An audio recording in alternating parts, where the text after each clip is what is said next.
My mom had barely pulled out of the driveway when I started thinking about that frozen lasagna in the freezer. It was a Saturday afternoon in early March, the kind of gray day where the clouds hang so low you feel like you could reach up and touch them. She left me alone for the first time in months, trusting me to handle a few hours by myself while she drove to pick up my grandmother from the airport 2 hours away. At 13, having graduated middle school the previous spring, and now navigating my first year of high school, I felt ready to prove I could be responsible. Our house sat at the end of Birchwood Lane in a quiet suburb outside of Detroit, a 2-story colonial with peeling blue paint and a kitchen that hadn't been updated since the 80s. My dad had moved out the year before and money was tight, which explained why half our appliances were held together with duct tape and prayers. The microwave was one of them. I knew that microwave had problems. We all did. It had started sparking about 6 weeks earlier, little flashes of blue light that crackled behind the glass door whenever you heated something for more than 2 minutes. My mom kept saying she would replace it, kept promising that next paycheck would be the one, but something always came up. The car needed new brakes. The furnace filter had to be changed. Life kept demanding its pound of flesh, and the microwave stayed on that cracked laminate counter, humming and sparking like a ticking time bomb none of us wanted to acknowledge. She had told me 100 times to use the oven instead, to be patient and wait the extra 20 minutes for things to heat up properly. But that afternoon, standing in the kitchen with my stomach growling and 6 hours of video games calling my name, patience felt like a foreign concept. The oven seemed so slow, so unnecessary, when the microwave was right there, ready to give me hot food in 5 minutes flat.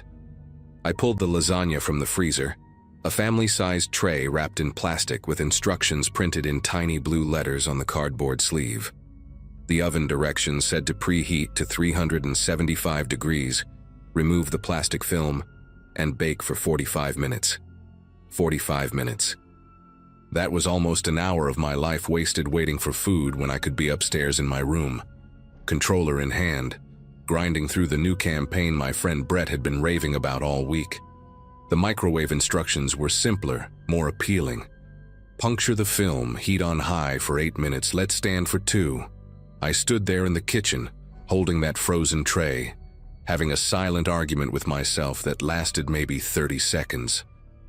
I thought about the sparks, about my mom's voice telling me to be careful, about all the reasons this was a bad idea. Then I thought about how hungry I was, how the sparks never actually did anything, how I'd used the microwave dozens of times since it started acting up, and nothing bad had ever happened. The plastic film made a satisfying pop when I punctured it with a fork. I slid the tray onto the microwave's glass turntable and punched in 8 minutes, watching the green numbers glow against the beige plastic casing. For the first minute or so, everything seemed normal. The turntable rotated slowly, the fan hummed, and I could see the frost on the lasagna starting to melt into little puddles on the surface.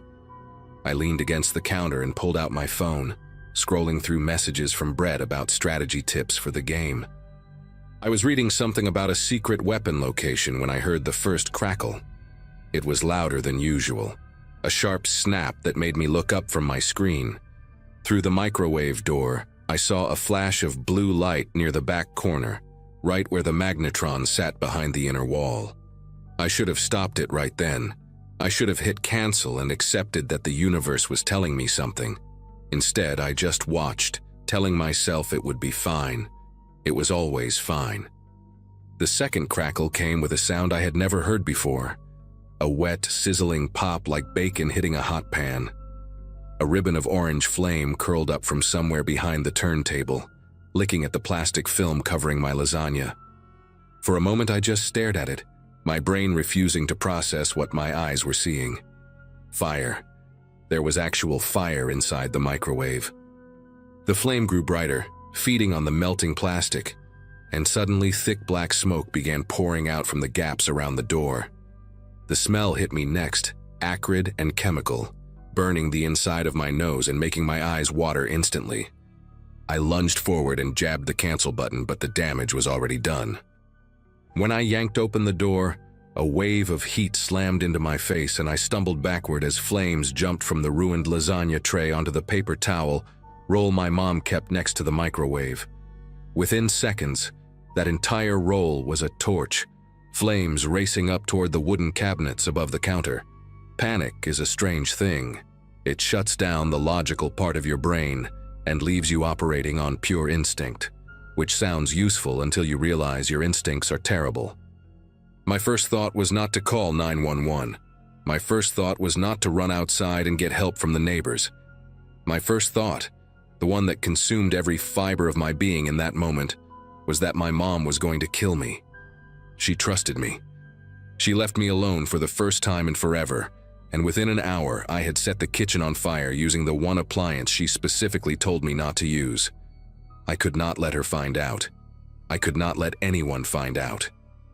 So instead of doing any of the smart things, the things they taught us in school during Fire Safety Week, I grabbed a dish towel from the drawer and started swatting at the flames like I was trying to kill a wasp. The towel caught fire almost immediately, and I dropped it with a yelp, watching it land on the linoleum floor where it began to scorch a black mark into the faded yellow surface. Water. I needed water. I spun around and grabbed the biggest pot I could find from the cabinet next to the stove, a heavy stainless steel thing my mom used for making spaghetti. I shoved it under the faucet and cranked the handle all the way, watching the water fill the pot with agonizing slowness, while behind me the fire crackled and grew. The cabinets were fully engulfed now, old dry wood that had been soaking up cooking grease for decades, and the flames were spreading across the ceiling in a rolling wave of orange and black. The smoke detector finally woke up, screaming its high-pitched alarm that drilled into my skull like a dentist's tool. I hauled the pot out of the sink, water sloshing over the sides and soaking my socks, and I threw it at the base of the flames with all the strength I had. The water hit the fire with a hiss and a cloud of steam, but it barely made a dent. The flames just flickered for a second, and then roared back to life, angrier than before, as if I had insulted them by trying something so pathetic.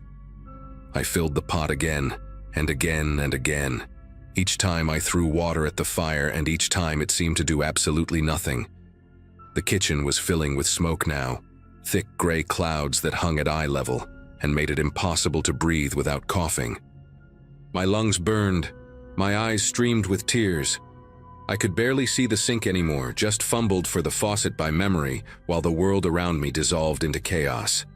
The heat was incredible, pressing against my skin like I was standing too close to a bonfire, and I could feel the hair on my arms starting to singe. Somewhere in the back of my mind, a small voice was screaming at me to get out, to run, to save myself, but I kept fighting. I kept thinking that if I could just put out the fire, everything would be okay. I could clean up the mess, open the windows, and my mom would never have to know.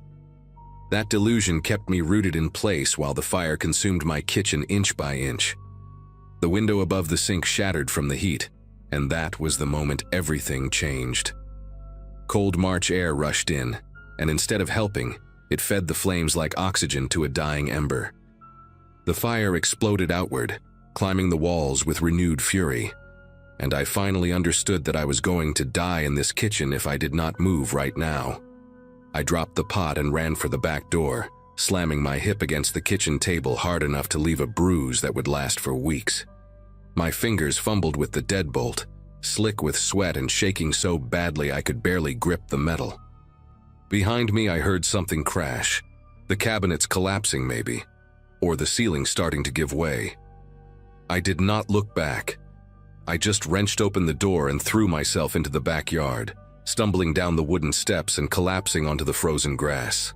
The cold hit me like a slap, shocking after the inferno I had just escaped, and I lay there gasping and coughing up black mucus while smoke poured out of my house in thick dark columns that rose toward the gray sky.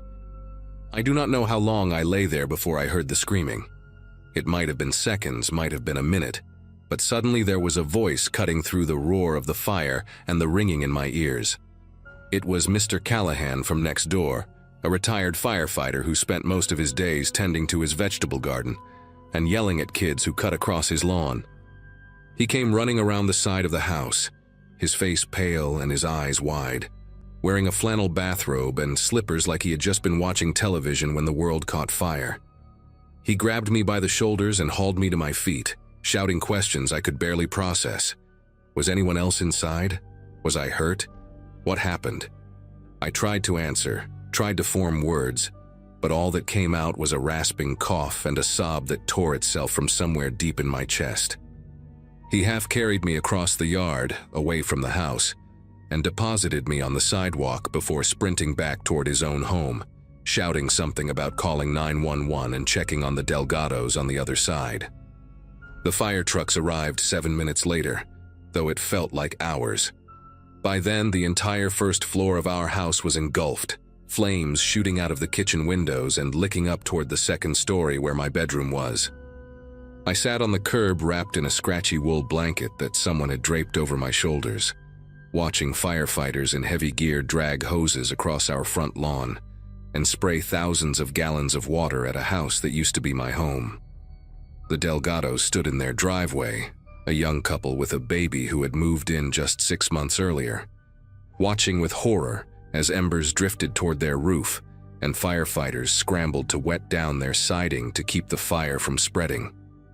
I saw the wife clutching their infant daughter against her chest, tears streaming down her face, and something inside me cracked wide open. That baby could have died. Those people could have lost everything. Because I wanted to save 40 minutes on a frozen lasagna. Because I was too impatient, too stupid, too desperate to hide my mistake to do the right thing and call for help when I still had the chance. My mom arrived just as the firefighters were declaring the blaze under control. She came tearing down Birchwood Lane in her old Subaru, my grandmother in the passenger seat looking terrified, and before the car had even fully stopped, she was out of the driver's seat and running toward me. I expected anger. I expected screaming. I expected her to demand to know what I had done, to shake me and ask me how I could be so stupid. Instead, she just dropped to her knees on the wet pavement and pulled me into her arms so tight I could barely breathe, sobbing into my smoke-stained hair while she repeated over and over that I was okay, that I was alive, that nothing else mattered. I broke down completely then, confessing everything between gasping sobs, the microwave, the sparks, the lasagna, my pathetic attempts to put out the fire instead of calling for help. She just held me tighter and told me we would figure it out, that we would get through this together, that houses could be rebuilt but I could not be replaced. That made me cry even harder, because I knew I did not deserve that kind of grace. We lost almost everything that day. The fire gutted the entire first floor and caused so much smoke and water damage to the second floor that most of our belongings were unsalvageable. My mom's wedding photos, gone. My grandmother's quilt that had been in the family for 4 generations, gone. All my video games, my clothes, my books, every physical reminder of my childhood, gone. Insurance covered some of it, but not nearly enough, and we spent the next 8 months living in a cramped 2-bedroom apartment while the house was rebuilt. My dad, who had barely spoken to us since the divorce, actually showed up to help.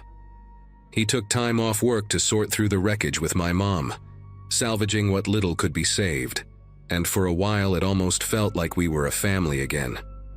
The Delgados forgave me eventually. Their house survived with only minor damage to the siding, and the wife, her name was Rosa, I learned later, brought us casseroles every week while we were in that apartment. I could barely look her in the eye for months, but she never once made me feel like the monster I knew I was. That was 11 years ago. I am 24 now, working as an electrician of all things, and I think about that day more often than I would like to admit. I still cannot use a microwave without checking it obsessively, without standing right there watching through the glass door for any sign of trouble. The smell of burning plastic makes me nauseous. Smoke alarms send me into a spiral of anxiety that takes hours to shake. But here's the thing I learned from that day, the lesson that burned itself into my brain, along with all those other scars. Asking for help is not weakness. Admitting you made a mistake is not failure. The real failure is letting pride and fear turn a small problem into a catastrophe. If I had just called 911 when the fire started, when it was still contained to the microwave, They could have been there in minutes. The damage would have been minimal. Nobody would have been in danger. Instead, I let my terror of getting in trouble almost kill me and the family next door. I share this story now because I want other kids, other peoples to understand that no mistake is worth dying over. No punishment is worse than what could happen if you try to hide a fire. When things go wrong, swallow your pride and ask for help. It might just save your life.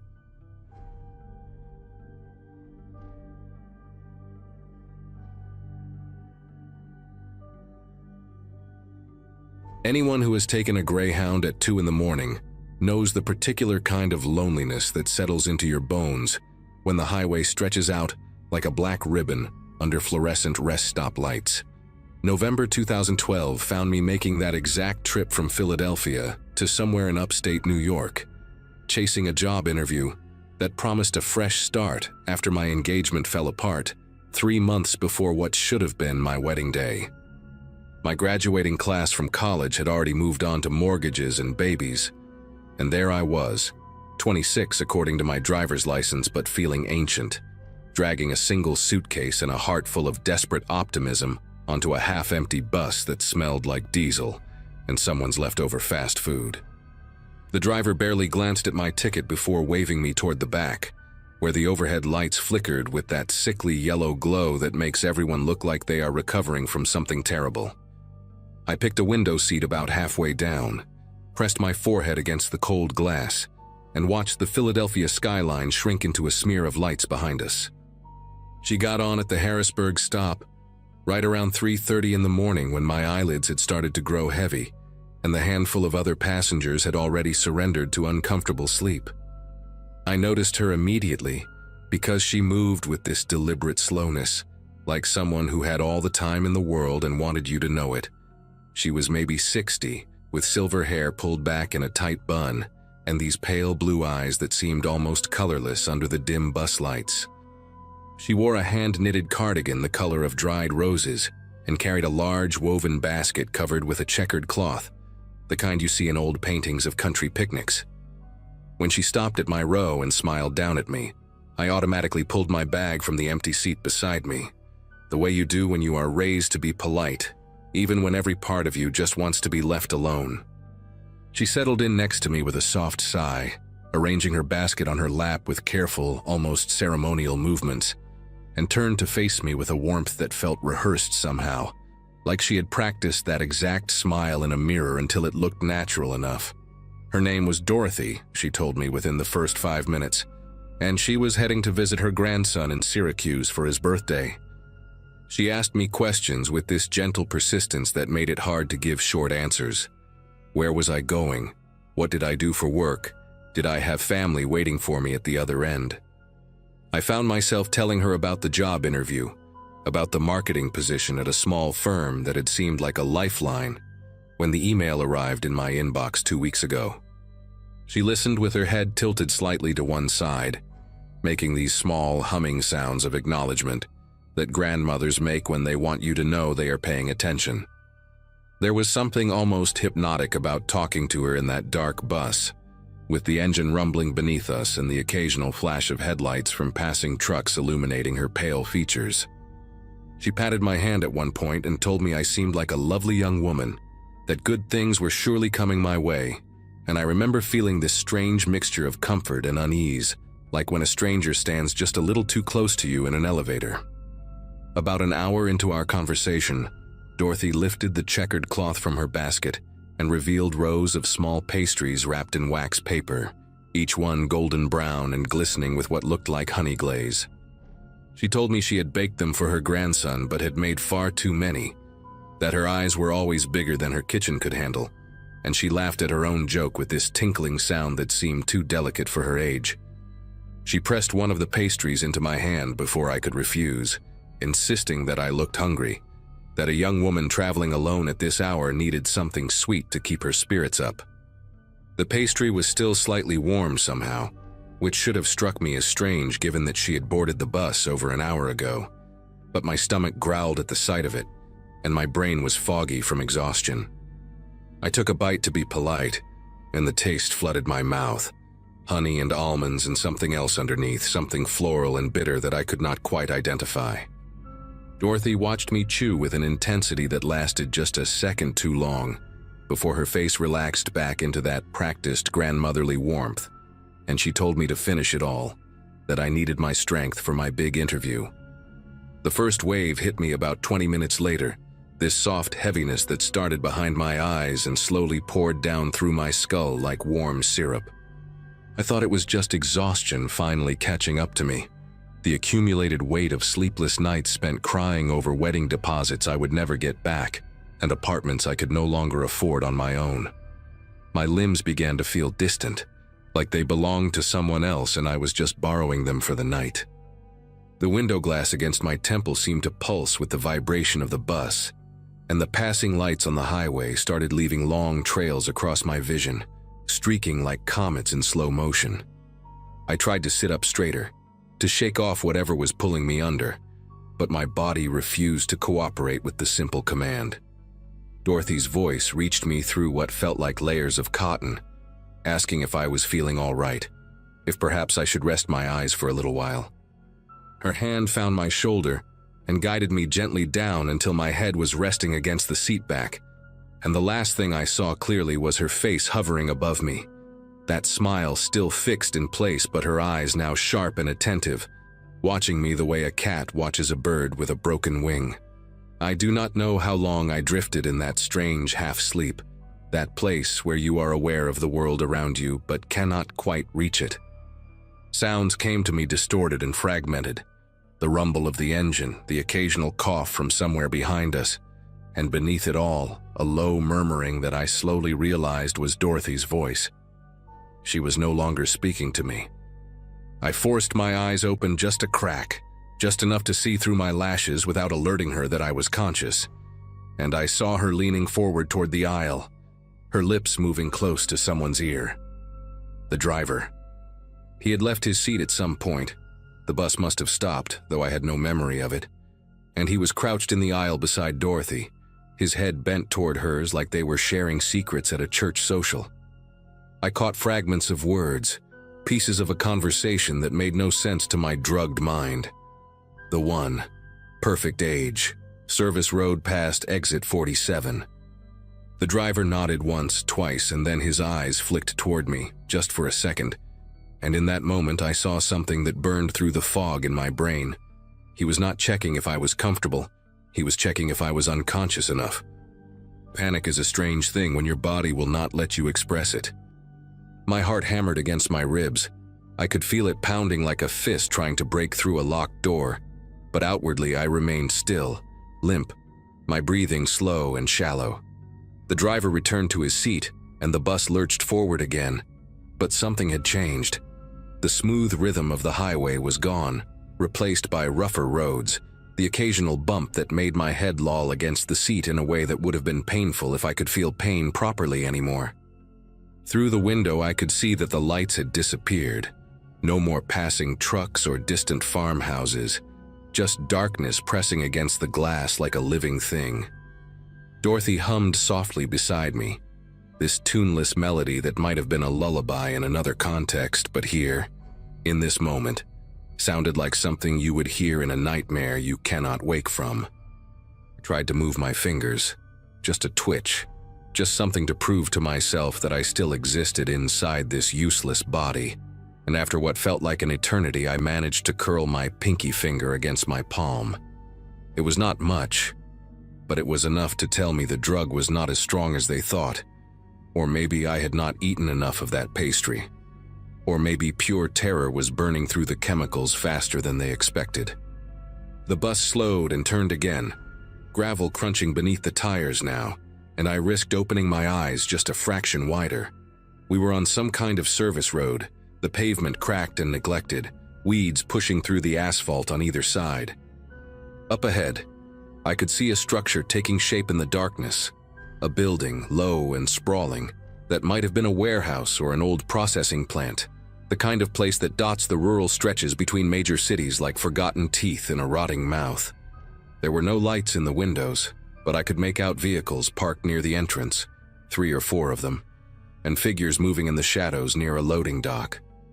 Dorothy shifted beside me and I let my eyes fall closed again, keeping my breathing steady, even as every instinct screamed at me to run, to fight, to do something.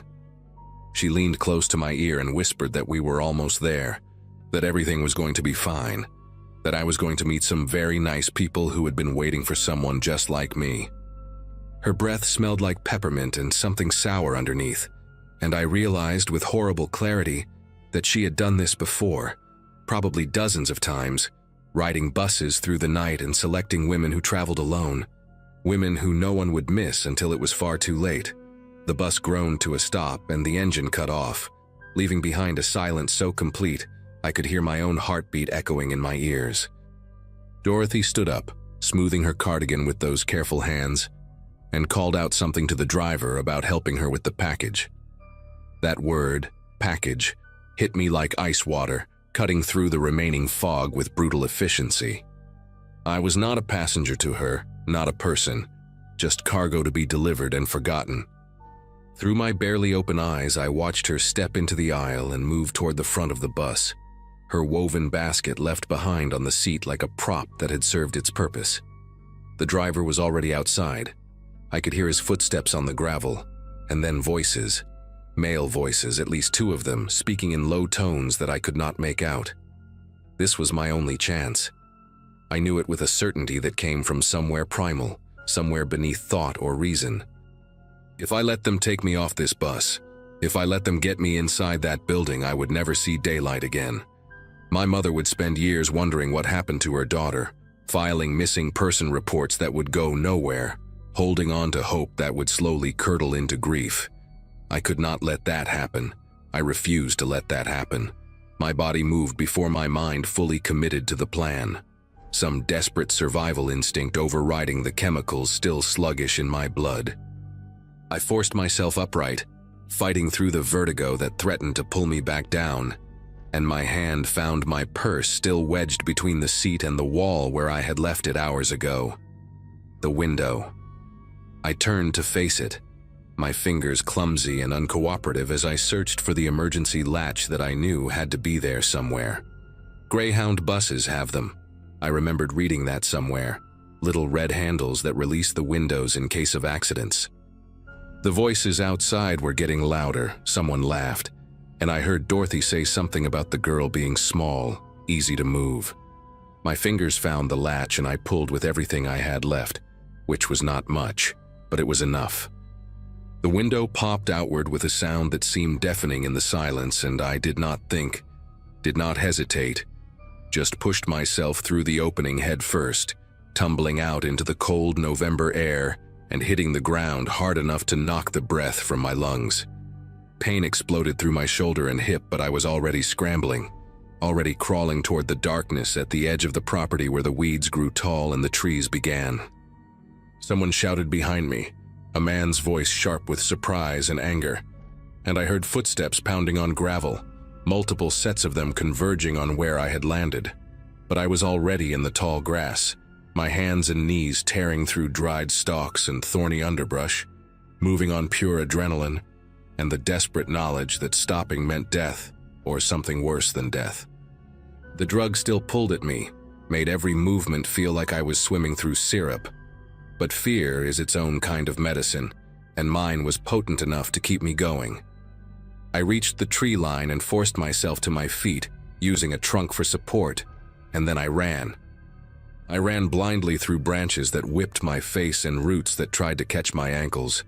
Ran until my lungs burned and my legs screamed for mercy. Ran until the shouts behind me grew distant and confused, spreading out as they searched in the wrong directions. I do not know how long I ran or how far. Time had become meaningless, measured only in heartbeats and ragged breaths. But eventually, I stumbled onto a paved road, a real road with faded yellow lines down the center, and I followed it with the last reserves of strength I possessed until I saw lights ahead, a gas station glowing like a beacon in the pre-dawn darkness. The attendant was a young man named Keith. I remember that because I made him tell me 3 times before I believed he was real, before I believed any of it was real. He found me collapsed against the ice machine outside, shaking and covered in dirt and dried blood from a dozen scratches I did not remember getting. He called the police while I sat in the back office wrapped in a blanket that smelled like motor oil and cigarettes, the most beautiful smells I had ever encountered, because they meant safety. They meant survival. The officers who arrived treated me with a skepticism that slowly transformed into horror as I described what had happened, as they drove me back along the route I had stumbled and found the service road, found the warehouse. It was empty by then, of course. Dorothy and the driver and whoever had been waiting for me had vanished like smoke, leaving behind only tire tracks and a single woven basket with a checkered cloth that tested positive for traces of Rohypnol. They never caught them, any of them. The bus company had no record of a driver matching the description I gave, and Dorothy, if that was even her name, existed nowhere in any database the FBI could access. Sometimes I wonder how many women she delivered before me, how many after, how many are still out there in the dark waiting for someone to come looking. I moved back in with my mother after that, took a job at a local bookstore, rebuilt my life one small piece at a time. But I have not taken a bus since that night, and I never will again. And every time I see an older woman with a basket, with that particular kind of grandmotherly smile, I cross to the other side of the street, and I do not look back.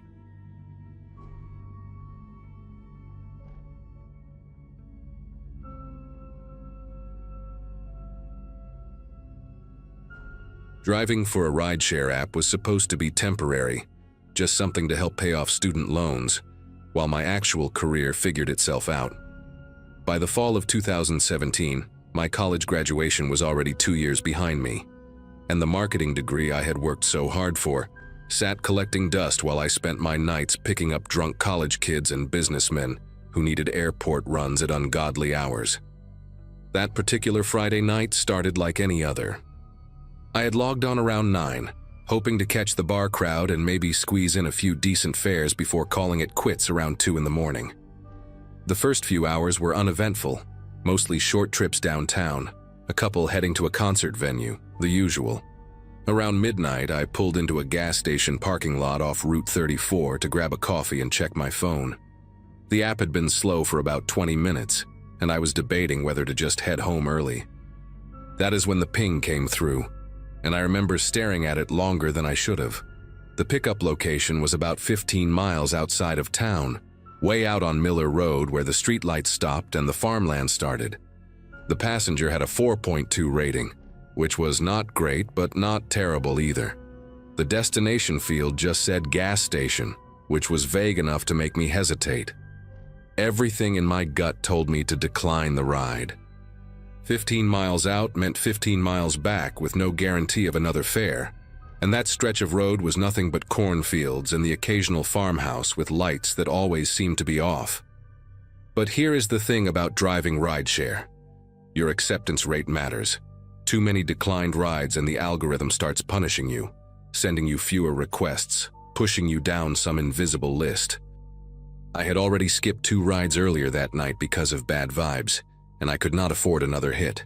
So I accepted the request, finished my coffee in 3 gulps, and started driving toward the kind of darkness that makes your headlights feel inadequate. The drive out to Miller Road took about 25 minutes, and with each mile the world seemed to shrink down to just my car and whatever the headlights could reach.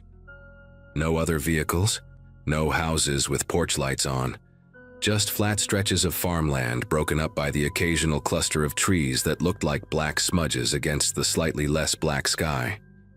My GPS kept telling me to continue straight, and I remember thinking how strange it was that someone would request a ride from out here. There were no bars, no restaurants, nothing that would explain why a person would be stranded in this specific spot at nearly 1 in the morning. When I finally got close to the pickup location, I saw the car first. It was a dark sedan, maybe a Nissan or a Toyota, hard to tell in the darkness, pulled off onto the gravel shoulder with its hazard lights blinking orange. A man stood next to it, illuminated by my approaching headlights, and he raised one hand in a casual wave like we were old friends meeting up for lunch. I pulled up alongside him and lowered my passenger window. He was maybe 40, 45, with a receding hairline and a face that seemed ordinary in every way.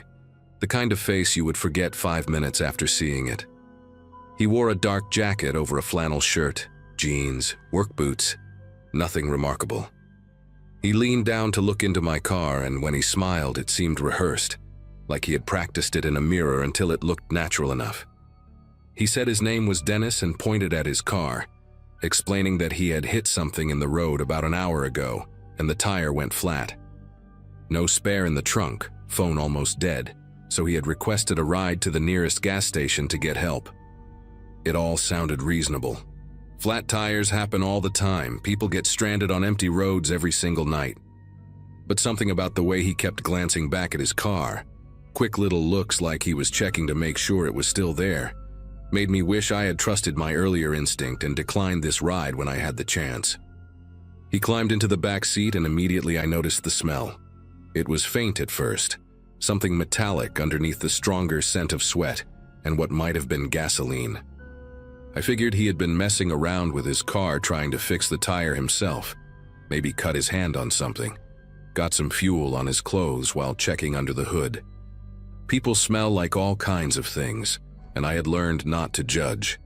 I confirmed the destination on my app, a gas station about 12 miles east, and started driving. For the first few minutes, Dennis did not say much.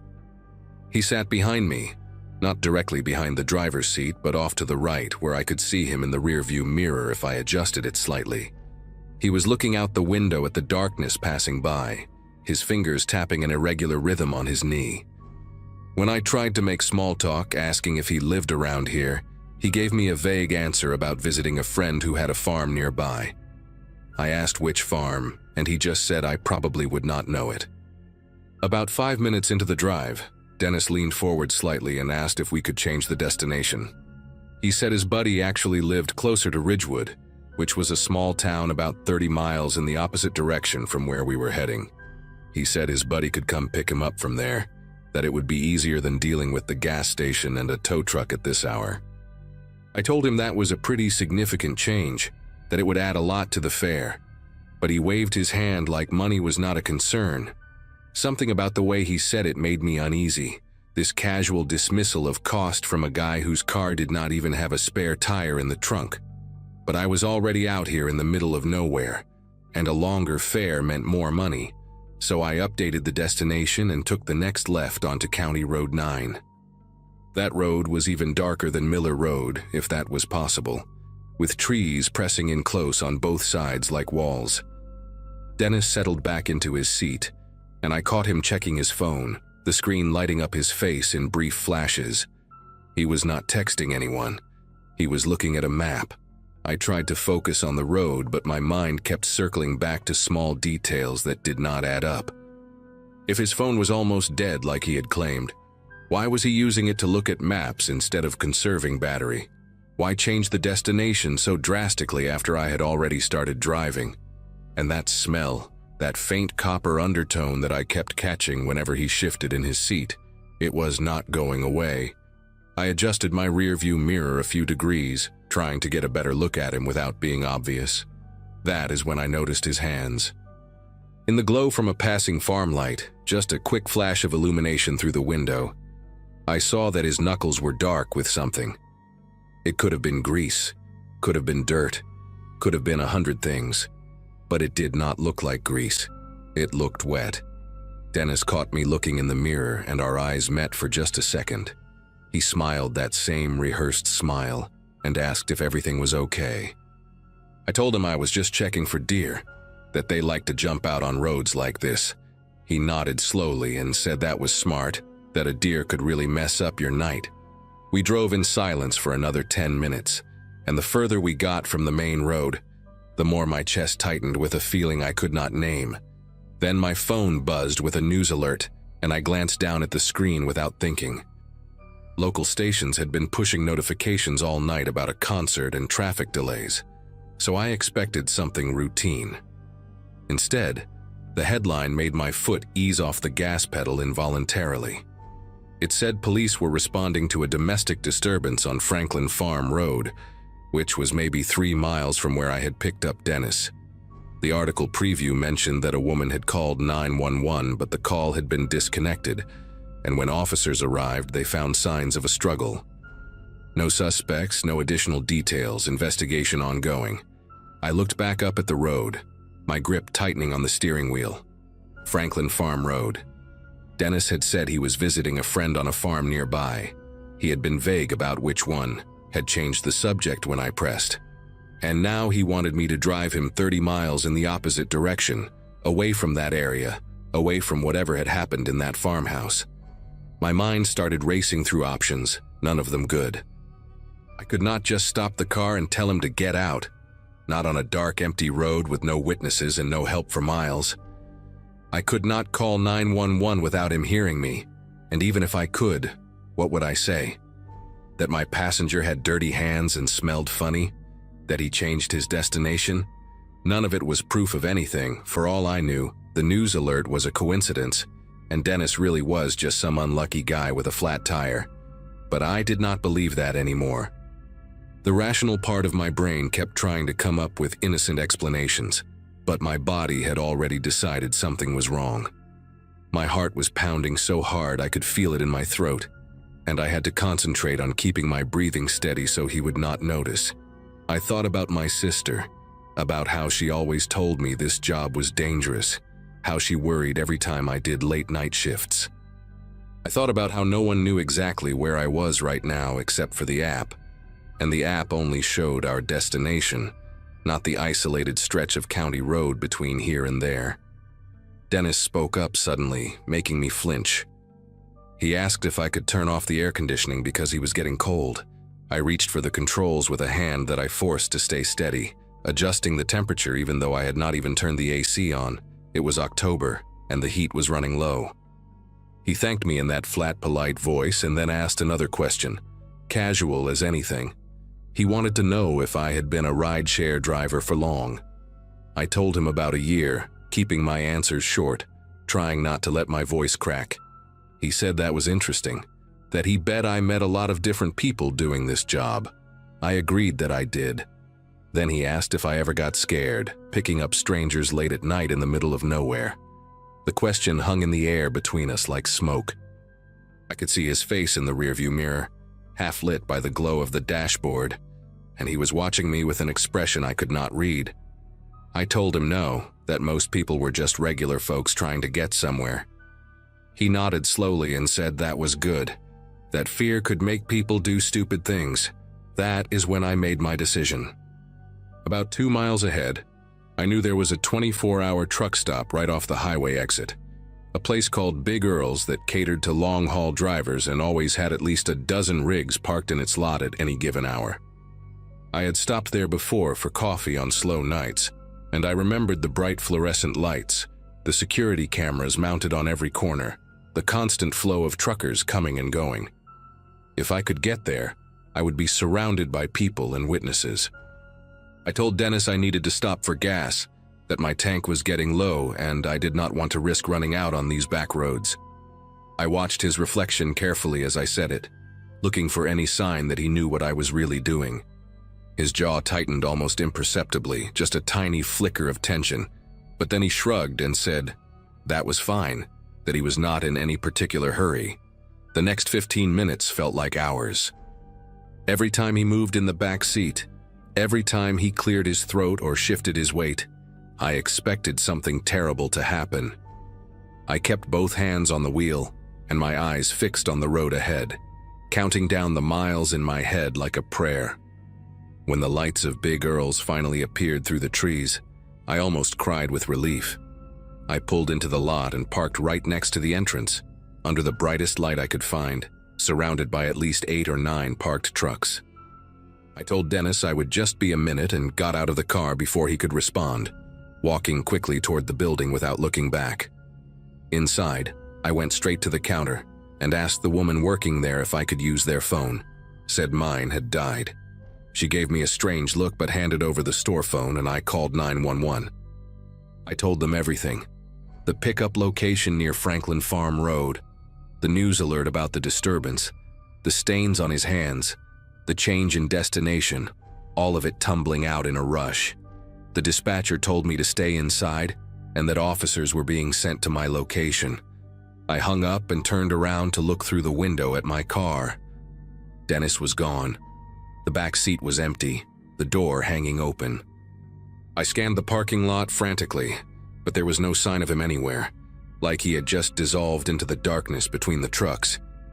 The police arrived about 12 minutes later, 2 squad cars with their lights flashing red and blue across the wet asphalt. I gave them my statement, described Dennis in as much detail as I could remember, told them about the car with hazard lights on Miller Road. One of the officers stepped away to make a radio call, and when he came back, his expression had changed into something harder and more serious. He told me that the disturbance on Franklin Farm Road had been upgraded to something worse.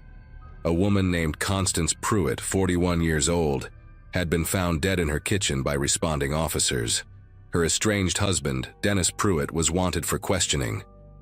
The officer showed me a photo on his phone, a driver's license picture, and my stomach turned when I recognized those ordinary, forgettable features.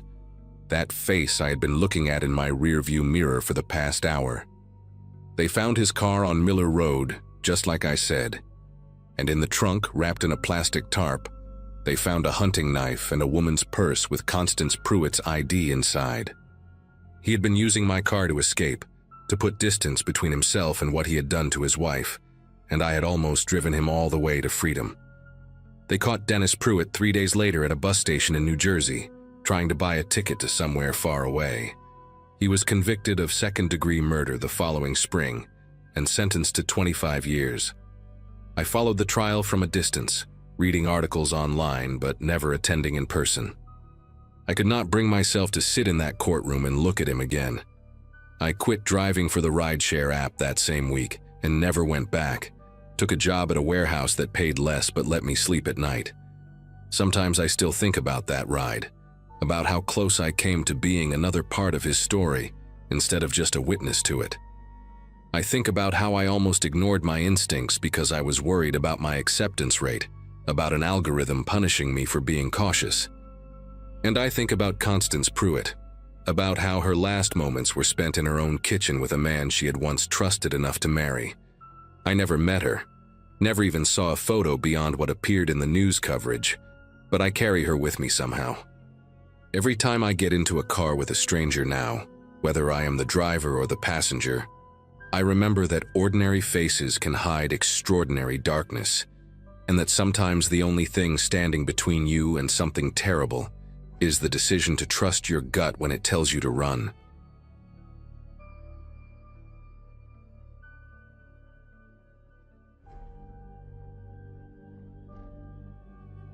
Friday afternoon hit different that week, and not in a good way. Both my parents had called within 10 minutes of each other, explaining they were stuck at work until late. Dad had some emergency at the warehouse, and Mom was covering for a coworker at the hospital who had gone home sick. It was just going to be me and my 2 siblings for dinner, and when Mom asked if I could handle making something, I jumped at the chance. 16 years old, and finally trusted with a real task. Not just heating up leftovers or making sandwiches. My younger brother Elliot, who had just turned 13 the month before, would be home from basketball practice around 5:30. My sister Quinn was already upstairs doing homework, earbuds in, completely checked out from the world. I decided right then that I was going to make something impressive. Mom's garlic chicken stir-fry, the recipe she had been teaching me over the past few weeks. I wanted to prove that I could be relied on, that I was growing up, that they could trust me with more responsibility. Our house sat on a quiet street in Flagstaff, one of those older neighborhoods where everyone had lived for decades and knew each other by name. The kitchen was small but efficient, every inch of counter space serving a purpose. Mom kept her cooking equipment organized with almost military precision. Wooden spoons in the ceramic jar by the stove, knives on the magnetic strip, cutting boards stacked by size in the cabinet under the island. I pulled up the recipe on my phone and started gathering what I needed. Chicken breast from the fridge, vegetables from the crisper drawer, the big wok that hung on a hook above the stove. The rice cooker was already clean, sitting there waiting. Everything felt manageable, even easy. I remember tying on the old apron that hung by the pantry door, the green one with the coffee stains that Dad always joked made it look vintage. There was this warm feeling in my chest, this sense of pride that I was about to do something meaningful for my family. I had no idea that in less than an hour, that feeling would twist into something I still have trouble describing. The first mistake was deciding to rush. Elliot had texted that practice was ending early, which meant he would be home in 20 minutes instead of 45. I wanted everything to be ready when he walked through the door, wanted him to see me as capable and in charge. So instead of taking my time with the prep work, like Mom always emphasized, I started cutting corners. I grabbed the vegetables and began chopping them quickly, not bothering to wash the cutting board that had been sitting in the dish rack. The chicken went onto the counter without me checking if the surface was properly clean. I was moving fast, too fast, pulling out utensils and bowls and ingredients in a chaotic dance that would have made my mother cringe. The wok was heating on the stove, oil already starting to shimmer, and I still had half the prep work left to do. That frantic energy, that need to impress clouded every sensible thought in my head. I should have slowed down. I should have remembered that cooking is about patience, not speed. The glass measuring cup had been in our kitchen for as long as I could remember. It was one of those old Pyrex ones with the red measurement lines, the kind that feels indestructible until suddenly it is not. I needed to measure out the soy sauce and rice vinegar for the sauce, and I grabbed it from the cabinet without really looking. When I set it down on the counter a little too hard, I heard this sound. Not a crack exactly, more like a quiet ping, the kind of noise you almost convince yourself you imagined. I glanced at the cup and did not see anything obvious, no visible fracture or chip. So I poured in the soy sauce, then the vinegar, then the sesame oil, swirling it all together. It was only when I lifted the cup to pour the mixture into a small bowl that I noticed it.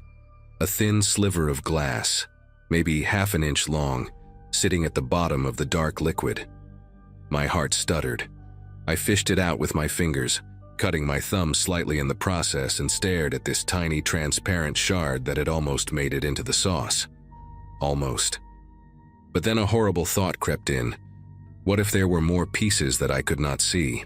I held the bowl up to the light, tilting it back and forth, searching for any glint or sparkle that might betray another fragment hiding in the dark liquid. The sauce was nearly black from the soy sauce, impossible to see through clearly. I told myself it was fine, that I had found the only piece, that glass does not just shatter into invisible dust. But my hands were not steady as I set the bowl down. The logical thing to do would have been to throw out the sauce and start over.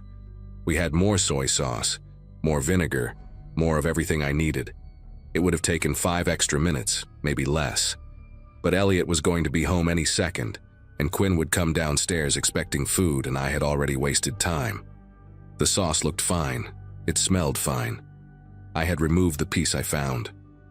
In that moment, standing alone in the kitchen with the wok hissing behind me, I made a decision that I would regret for a very long time. I decided to use the sauce anyway.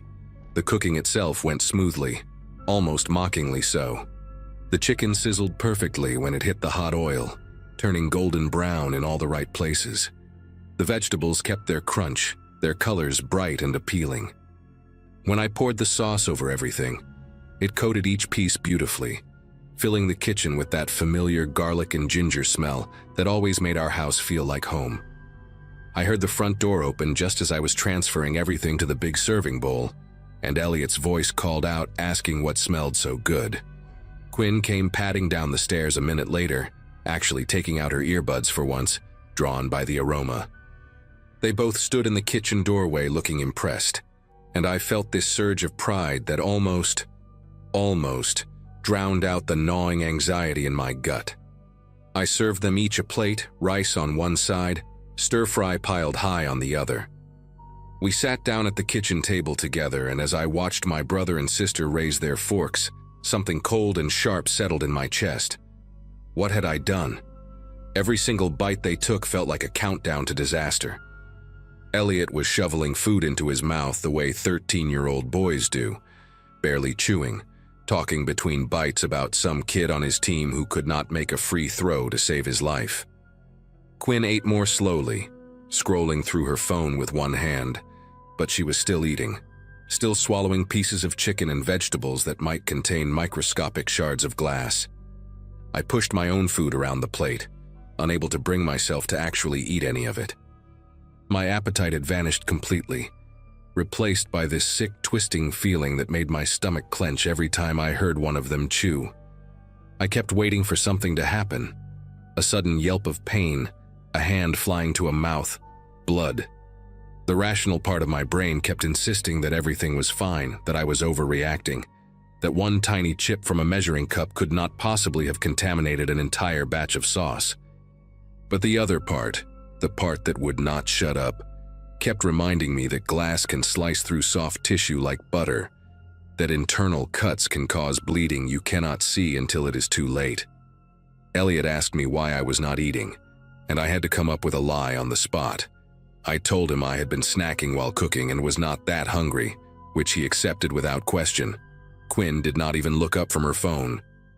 They had no idea, no clue at all, that I was sitting there watching them like a hawk, scanning their faces for any sign of distress. Every time Elliot paused mid-chew, my heart lurched. Every time Quinn took a sip of water, I wondered if she was trying to wash down something sharp that had scraped her throat. The minutes stretched out like hours, each one filled with this unbearable tension that I could not release. I wanted to tell them to stop, to push their plates away, to spit out whatever was in their mouths. But how could I explain? How could I admit that I had been careless, that I had put speed and pride above their safety?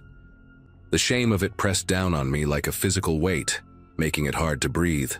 So I sat there in silence, smiling when they complimented the food, dying a little inside with every word of praise. The meal ended without incident, but my nightmare was far from over. Elliot finished first, scraping his plate clean and asking if there was more. I told him no, that I had only made enough for one serving each, which was a lie. There was plenty left in the bowl on the counter. But I could not let him eat another bite. I could not let anyone eat another bite. Quinn finished a few minutes later and carried her plate to the sink, thanking me in that distracted way she had before heading back upstairs. Elliot flopped onto the couch and turned on the TV, completely oblivious to the war raging inside my head. I started cleaning up, moving mechanically, rinsing dishes and wiping counters while my mind spiraled through worst-case scenarios. I kept thinking about those medical shows my mom watched, the ones where patients came in with mysterious internal bleeding that nobody could explain. I thought about how glass fragments could lodge in the stomach lining, in the intestines, slicing slowly from the inside. Every medical horror story I had ever heard came flooding back, each one more terrifying than the last. I threw away the leftover stir-fry, all of it. I scraped the serving bowl into the trash and buried it under paper towels so nobody would see. The measuring cup went into the garbage too, wrapped in newspaper so the broken edge would not cut through the bag. I was destroying evidence, I realized, like some kind of criminal covering their tracks. But what else could I do? If I told the truth now, after they had already eaten, it would only cause panic without changing anything. The damage, if there was any damage, was already done. My phone buzzed with a text from Mom saying they would be home around 9:30, asking how dinner went. I typed back that everything was great, that the stir-fry turned out perfect, that Elliot and Quinn loved it. Each word felt like a betrayal. I was lying to everyone now. My siblings, my parents, myself. And the worst part was that I could not stop, because stopping meant admitting what I had done. And admitting what I had done meant facing the possibility that I had hurt the people I loved most in the world. The hours that followed were the longest of my life. I sat in the living room with Elliot, pretending to watch whatever show he had put on, but my eyes kept drifting to him every few seconds. I was watching for signs. A hand pressed to his stomach, a wince of discomfort, anything that might indicate something was wrong inside him. He seemed fine, laughing at the screen, completely relaxed. Upstairs, Quinn was quiet in her room, which was normal for her, but tonight every silence felt ominous. I made excuses to walk past her door, listening for any sounds of distress. Around 8:30, Elliot complained that his stomach felt weird, and I nearly came apart right there on the couch. I asked him what kind of weird, trying to keep my voice steady, and he shrugged and said he probably just ate too fast. Then he burped loudly and laughed about it, and the moment passed, But for those few seconds, I had been absolutely certain that this was it, that the glass had done its damage, that I was about to watch my little brother collapse in pain because of my stupid, selfish decision to cut corners. My parents came home just after 9, tired but cheerful, asking about dinner and praising me for stepping up. Mom hugged me and said she was proud, that this was a big step toward independence. Dad ruffled my hair and joked that maybe I could take over cooking duties permanently. I smiled and accepted their praise, feeling like the worst person alive. That night, I barely slept. I lay in bed staring at the ceiling, listening for any sound from Elliot's room next door, any indication that something was wrong. I kept my phone clutched in my hand, ready to call for help at the first sign of trouble. The guilt was suffocating, this thick black weight pressing down on my chest, making every breath feel earned. I had gambled with my family's safety because I was too embarrassed to admit a mistake, too proud to start over, too eager to impress. And now all I could do was wait and hope that I had not destroyed everything with one careless, cowardly choice. The next morning came slowly, gray light creeping through my blinds after what felt like an eternity of darkness. I heard Elliot's alarm go off through the wall, heard him shuffle to the bathroom, heard the toilet flush and the faucet run. Normal sounds. Living sounds. I got up and found Quinn already in the kitchen, pouring cereal, looking exactly the same as she always did on a Saturday morning. Elliot came downstairs a few minutes later, complaining about having to go to an early practice, but otherwise completely fine. No pain, no blood, no emergency. I watched them both eat breakfast, searching their faces one more time for any hint of suffering, and found nothing. The relief that washed over me was so intense I had to grip the counter to stay upright. They were okay. Somehow, impossibly, they were okay. The glass must not have made it into the food, or maybe there had only been that one piece after all. I would never know for certain, and that uncertainty would stay with me for a long time. But in that moment, standing in the morning light of our kitchen, I made a promise to myself. Never again would I let pride or embarrassment push me into a decision that could hurt someone I loved. I never told my family what happened that night. Part of me still thinks I should have, that they deserve to know the risk I put them in, even if nothing came of it. But the moment passed, and days turned into weeks, and eventually it felt too late to bring it up. What I did do was change. I became almost obsessive about kitchen safety after that, checking equipment before using it, taking my time with prep work, never rushing no matter how much pressure I felt. My mom noticed and commented once that I had become quite the careful cook. I just smiled and said I was trying to do things right. She had no idea how much weight those words carried. Sometimes, late at night, I still think about that Friday evening. I think about how close I came to causing real harm, how a split-second decision to stay quiet could have ended with my brother or sister in a hospital bed. The fear has faded now, mostly, but the lesson remains burned into my memory like a scar. Some mistakes you can take back, others you carry forever, even when you get lucky enough to walk away without consequences.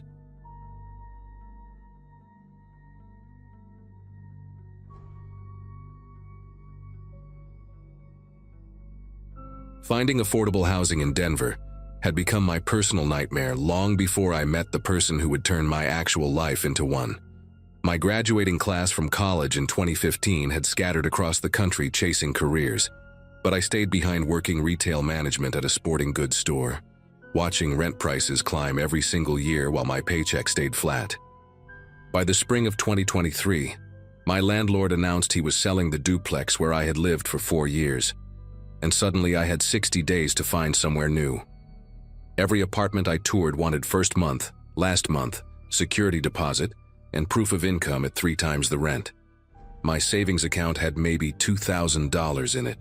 My parents lived in Arizona on a fixed income and could not help. I started looking at shared housing situations out of pure desperation, scrolling through listings late at night after closing shifts, hoping to find something that would not drain every dollar I earned. The ad for the house on Sycamore Drive seemed almost too good.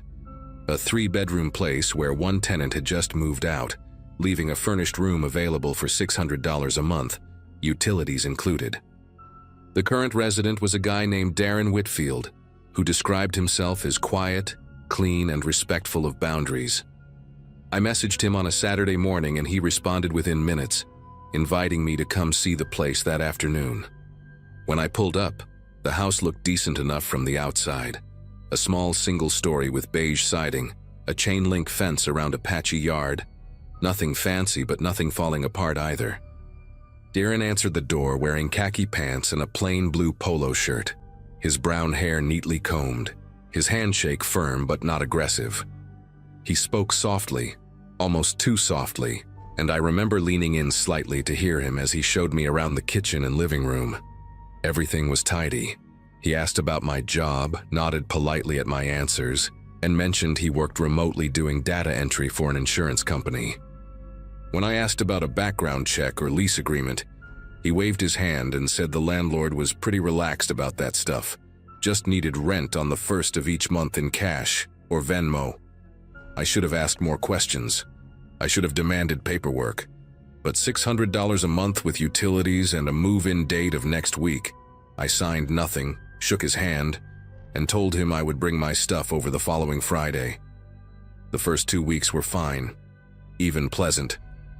Darren kept to himself mostly, spending long hours in his room with the door closed, and when we crossed paths in the kitchen or hallway, he would give me a small nod or ask how my day went in that same quiet voice.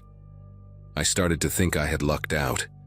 My bedroom was small but comfortable, with a window that looked out onto the backyard and a lock on the door that actually worked.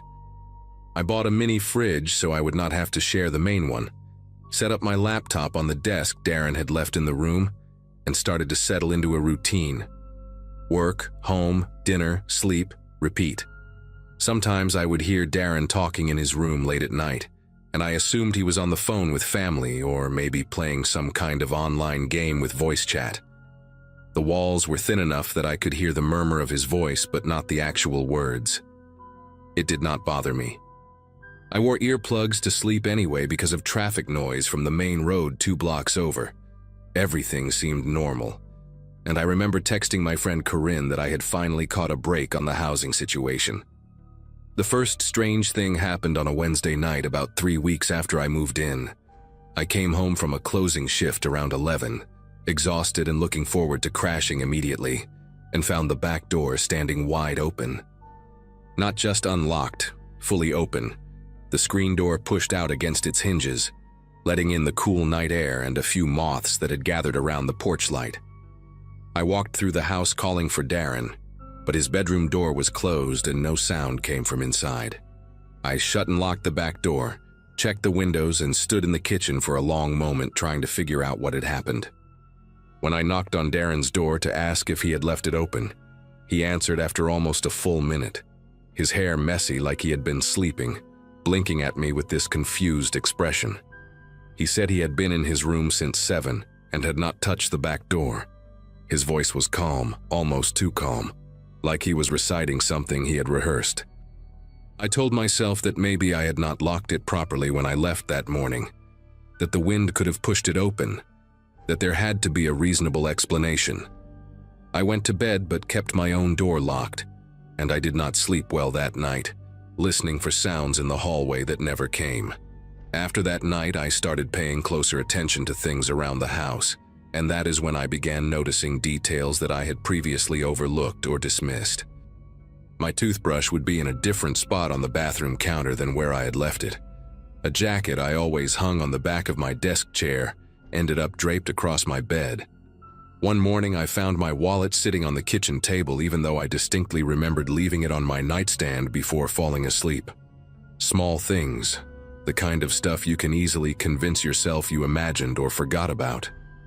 But they kept happening, 2 or 3 times a week, and each time I felt this creeping sensation that someone had been in my space while I was gone or asleep. I bought a cheap doorstop from a hardware store and started jamming it under my bedroom door at night in addition to locking it. I also started taking photos of how I left things before work, my desk, my dresser, the position of items on my shelf, so I could compare when I got home. The photos confirmed what I suspected. Things were being moved. Not dramatically, not obviously, just enough that I could tell. When I brought it up to Darren over dinner one evening, asking if he had been in my room for any reason, he looked at me with this blank expression and said no. Why would he go in my room? That would be a violation of my privacy. The way he said the word violation made something tighten in my chest. The late night talking from Darren's room got worse around the same time. What I had assumed was phone calls or gaming turned into something else entirely. I would wake up at 2 or 3 in the morning to the sound of his voice rising and falling through the wall, sometimes calm and measured, sometimes sharp and angry, but always just one voice. No pauses for someone else to respond on a phone, no notification sounds or ringtones. Just Darren speaking in complete sentences to nobody I could hear, sometimes for an hour or more. One night I pressed my ear against the wall separating our rooms and listened, trying to make out the words. Most of it was too muffled, but I caught fragments. Something about being watched, something about trust, a name I did not recognize repeated over and over. Then suddenly the talking stopped mid-sentence, and I heard footsteps cross his room toward the wall where I was listening. I pulled back and held my breath. The footsteps stopped. Neither of us moved. After what felt like 5 minutes but was probably 30 seconds, I heard him walk back to his bed, and the springs creaked as he lay down. I did not sleep the rest of that night. I just sat on my bed with the lights off, watching my door, wondering what kind of person I had moved in with and why I was still there. The strangers started showing up in early June. The first one came on a Sunday afternoon while I was doing laundry in the garage. I heard the doorbell, then voices in the living room, and when I came inside I found Darren talking to a heavy-set man in a stained gray hoodie who I had never seen before. They both went silent when I walked in. Darren introduced him as an old friend from high school, but the man did not offer his name or shake my hand, just stared at me with these flat, empty eyes until I excused myself and went back to my room. He was gone an hour later, and Darren never mentioned him again. Over the following weeks there were others. A woman with bleached blonde hair and scabs on her arms who arrived at midnight and left before sunrise. A skinny kid who could not have been older than 19, pacing on the front porch and smoking cigarettes until Darren let him in. An older guy with a neck tattoo who showed up 3 different times and always went straight to Darren's room with a backpack that looked full when he arrived and empty when he left. I never learned any of their names. I never saw money exchange hands, but I knew what I was probably looking at, and it terrified me to think about what Darren might be involved in, what might be happening in the room next to mine, while I tried to pretend everything was fine. I should have left. I know that now, and I knew it then, but every time I opened my laptop to search for new apartments, I saw the same impossible numbers that had driven me to Sycamore Drive in the first place. First month, last month, security deposit, application fees, credit checks. My savings had not grown since moving in. If anything, unexpected car repairs and a root canal had drained them further. I calculated what it would take to move into even the cheapest studio apartment in Denver, and came up short by at least $800. My credit score was not great after some mistakes in my early 20s, which meant most landlords would reject my application anyway. I thought about asking Corinne if I could crash on her couch, but she lived in a 1-bedroom with her boyfriend, and I could not impose on them like that.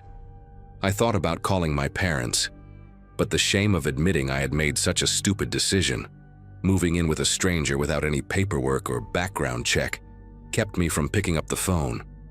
So I stayed. I told myself I would save aggressively for 2 months, build up enough cushion to get out, and in the meantime I would just keep my head down and avoid Darren as much as possible. I installed a security camera app on an old phone and positioned it on my bookshelf facing my door, set to record whenever it detected motion.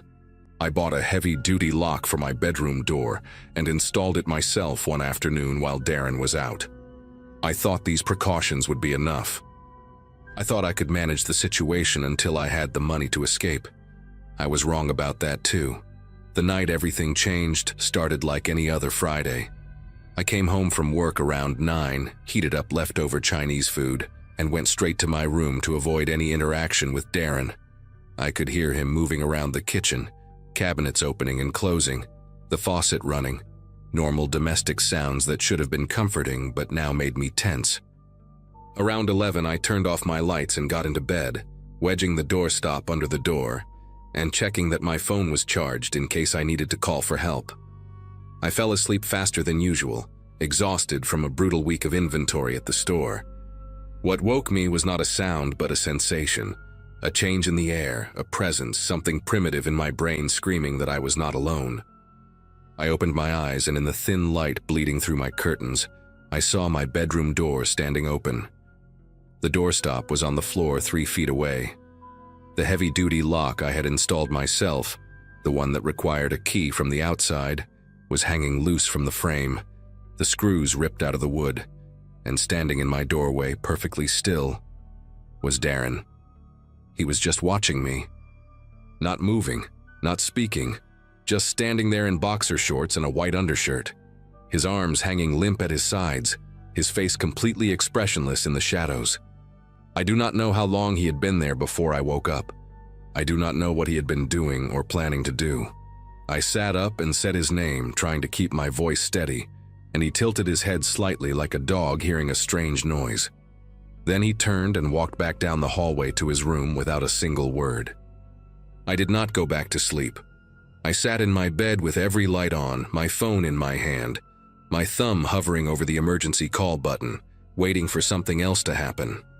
When the sun came up, I packed a bag with everything important: laptop, documents, medications, a few changes of clothes, and left it by my window in case I needed to escape quickly. I knew I should call the police, but what would I even say? My roommate stood in my doorway. He had not touched me, had not threatened me verbally, had not taken anything. I could already imagine the dispatcher's voice, polite but dismissive, telling me there was nothing they could do about a weird roommate. So instead, I called in sick to work and spent the day at a coffee shop, researching my options. Tenant rights, restraining orders, emergency shelters, anything that might help me get out. The information blurred together on my screen. Most resources assumed you had a lease, which I did not. Most advice assumed you had somewhere else to go, which I did not. I texted Corinne and told her something was wrong with my living situation, without giving details. She offered to let me stay for a night or two if things got really bad, but I could hear the hesitation in her voice even through text. I told her I would figure it out. I told myself the same thing. Around 6 in the evening, I drove back to Sycamore Drive because I had nowhere else to go, and because all my stuff was still there, and because some stubborn part of me refused to believe that the quiet, polite man who had shown me around the house 2 months earlier could actually be dangerous. When I pulled into the driveway, I noticed a car I did not recognize parked on the street in front of the house. A beat-up red sedan with tinted windows and a cracked taillight. The front door was unlocked when I tried it, which was unusual because Darren was obsessive about keeping it locked during the day. I stepped inside and heard voices coming from the kitchen, loud and agitated, multiple people talking over each other. I should have turned around right then. I should have gotten back in my car and driven to Corinne's place and never looked back. But my bag was still in my room by the window, and my laptop had all my work files, and I convinced myself I could just slip down the hallway and grab my things without anyone noticing. I made it about 5 steps before Darren appeared at the end of the hall, blocking my path to my bedroom. Behind him, I could see 2 men I had never met before, one of them holding what looked like a small handgun down by his thigh. Darren's face was different now, not blank or confused, but sharp, focused. His eyes locked onto mine with an intensity that made my legs feel weak. He asked me where I had been all day. He asked me if I had talked to anyone about him. He asked me what I had told Corinne in my text messages. The fact that he knew her name, that he had been reading my messages somehow, sent a wave of nausea through my stomach. I told him I was just grabbing some things and leaving for good, that I would not cause any trouble, that I did not care what he was doing and would never tell anyone. He stared at me for a long moment, then stepped aside and gestured toward my room. I walked past him on shaking legs, feeling his eyes on my back the whole way. I grabbed my bag from beside the window and stuffed a few more things inside. Chargers, my passport, a framed photo of my parents that I could not leave behind. My hands were clumsy and slow, fumbling with zippers that suddenly seemed impossible to operate. I could hear Darren and the two men talking in low voices in the kitchen, occasional words drifting down the hall. Money, shipment, problem, deal with it. I did not want to know what they were discussing. I just wanted to get out alive. I slung the bag over my shoulder, took one last look at the room that had been my home for 2 months, and walked back down the hallway toward the front door. Darren was waiting there, leaning against the wall with his arms crossed, watching me approach. When I reached for the door handle, he put his hand on my arm, not hard, but firm enough to stop me. He leaned close and spoke directly into my ear, his breath warm against my skin, and said that if I ever mentioned this house or his name or anything I had seen to anyone, he would find me. He said he knew where my parents lived in Arizona. He said he had copied all the contacts from my phone one night while I slept. Then he let go of my arm, opened the door for me like a gentleman, and wished me luck finding a new place. I walked to my car without looking back. I drove to Corinne's apartment and sat in my car in the parking lot for 20 minutes before I could stop shaking enough to go inside. I never went back to Sycamore Drive. I never reported Darren to the police because I was terrified of what he might do if I did. I stayed on Corinne's couch for 3 weeks until I found a room in a house with 2 women who insisted on background checks and a formal lease and references from previous landlords. I paid the extra fees gladly. I filled out every form they asked for. And sometimes late at night when I cannot sleep, I think about the other people who might have answered Darren's ad after I left, who might have seen that cheap rent and that tidy house and that soft-spoken man and made the same desperate choice I did. I hope they were smarter than me. I hope they asked the questions I did not ask. But mostly I just hope they got out too.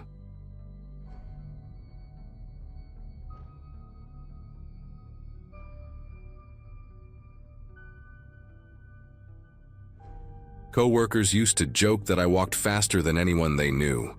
Born and raised in Chicago, class of 2014, you learn to move through the city with purpose, or you become an easy target. That Tuesday night in September 2023, I had stayed late finishing inventory at the bookstore where I worked as assistant manager. The L would have been the smart choice, but the apartment was only a 20-minute walk from the shop. And after 8 hours surrounded by fluorescent lights and dusty shelves, I wanted the night air. The streets in Lincoln Park are generally safe, well lit for the most part, full of young professionals walking their dogs and couples heading home from dinner. I had made this walk hundreds of times without incident. I grabbed the jacket, locked the front door, and started down the familiar route I could have navigated blindfolded. The first 10 minutes were completely unremarkable. I passed the Thai place on the corner that always smelled like lemongrass, nodded at the bartender smoking outside Murphy's Pub, watched a group of college kids stumble out of an Uber laughing about something on one of their phones. Normal Tuesday night stuff. The temperature had dropped since afternoon, and I pulled the jacket tighter, thinking about the leftover pasta waiting in the fridge and the new episode of that true crime podcast everyone at work kept recommending. I turned onto Waverly Street, a quieter stretch lined with brownstones and old oak trees. Halfway down the block, I noticed a man sitting alone on one of the wooden benches near the small community garden. He appeared to be in his 50s, wearing a dark green jacket and khaki pants, hunched forward with his face illuminated by the glow of a phone screen. I made a mental note of him the way you do when you are a woman walking alone at night, then shifted the path slightly toward the curb to give him space as I passed. "Excuse me, miss?" His voice was polite, almost apologetic. I kept walking, pretending not to hear, which is the standard protocol drilled into every woman since childhood. Do not engage, do not stop, Keep moving. But then he added, "Please, I just need help with something on this phone. The screen is too dark and these old eyes cannot make out the letters." I slowed down against every instinct screaming at me to continue. He sounded frustrated, helpless even, like someone's grandfather struggling with technology. I glanced back and saw him squinting at the device, holding it at arm's length the way older people do when they cannot find their reading glasses. The streetlight above him was flickering weakly, casting his face in intermittent shadow. Against all the rules I had internalized over the years, I felt a pang of guilt for ignoring him. What if he genuinely needed directions? What if there was an emergency and he could not read an important message? I stopped about 8 feet away from the bench, keeping what felt like a safe distance. "What do you need help with?" The words left my mouth before I could reconsider. He looked up with an expression of genuine relief, smile lines crinkling around his eyes. He had a weathered face, the kind that suggested years of outdoor work, and gray hair cropped short beneath a faded baseball cap. "Oh, thank you so much," he said, gesturing at the phone. "This thing keeps asking me to verify something and I cannot read what it says. The font is so small these days, you know. Everything is designed for young people with perfect vision." He let out a small laugh that seemed self-deprecating and harmless. I took a few steps closer, still maintaining some distance, craning my neck to see the screen from where I stood. The phone displayed some kind of login page with tiny text. "It says, 'Enter your verification code,'" I told him. "There should be a text message with a number." "A text message?" He frowned at the screen, then started scrolling slowly with his index finger. "How do I get to those? Is that the little envelope icon?" He angled the phone toward me, and I found myself leaning in slightly to get a better look. "No, that one there," I said, pointing without thinking. "The green one with the white bubble." He fumbled with the screen, tapping the wrong app twice before finally opening messages. The whole interaction felt painfully slow, the way helping a parent or grandparent navigate a smartphone always does. Part of me wanted to just grab the phone and do it myself, but I kept that boundary intact. He scrolled through what appeared to be a nearly empty inbox, squinting and bringing the screen closer to his face. "I think it might be this one," he muttered. "Can you see the numbers? There are too many of them and I cannot tell which ones to type in." He shifted on the bench, moving toward the edge closest to me, shrinking the gap between us by another foot or two. Something in the air changed then, though I could not have explained what. Maybe it was how smoothly he had repositioned himself, or how his questions kept requiring me to look more closely at the screen rather than at the surroundings. I became suddenly aware of how quiet Waverly Street had gotten. The brownstones on either side were dark, their residents already asleep or watching television in back rooms. No cars had passed in at least 2 minutes. The Thai restaurant and Murphy's pub felt very far away now, separated from me by several blocks and one poorly lit stretch of sidewalk. I took a small step backward, ready to give him a quick answer and continue on my way. "The code is 647321, I said, reading it off quickly. "Just type those numbers into the box and hit the green button." I was about to wish him a good night when I heard footsteps behind me. Not approaching from the distance, not walking past on the street. Close, right there, like someone had been standing still and just now decided to move. I turned my head and saw a second figure standing maybe 6 feet away, positioned directly between me and the main road I had come from. A woman, or what I initially thought was a woman, wearing an oversized hoodie with the hood pulled up and dark jeans that blended into the shadows. The face beneath the hood was young, maybe early 20s, with sharp cheekbones and eyes that held no expression whatsoever. She was not looking at the man on the bench. She was looking at me, studying me the way you might examine produce at a grocery store, deciding if it was worth taking home. There was no pretense of coincidence, no fake surprise at finding another person on this quiet street. She had clearly emerged from the narrow alley between 2 brownstones, an alley I had walked past without a second glance. The realization hit me like ice water down the spine. She had been waiting there, in the dark, watching the entire interaction unfold, waiting for the exact moment when the man on the bench had my full attention, when I was distracted and vulnerable and perfectly positioned with my back to the only escape route. The man on the bench stood up slowly. The helpless grandfather routine evaporated like morning fog, replaced by something deliberate and controlled. He slipped the phone into his jacket pocket without looking at it, those same eyes that had seemed friendly moments ago now flat and calculating. He was taller than I expected, well over 6 feet, with broad shoulders that his hunched posture had concealed. "You should not walk alone this late," he said, and his voice had changed too.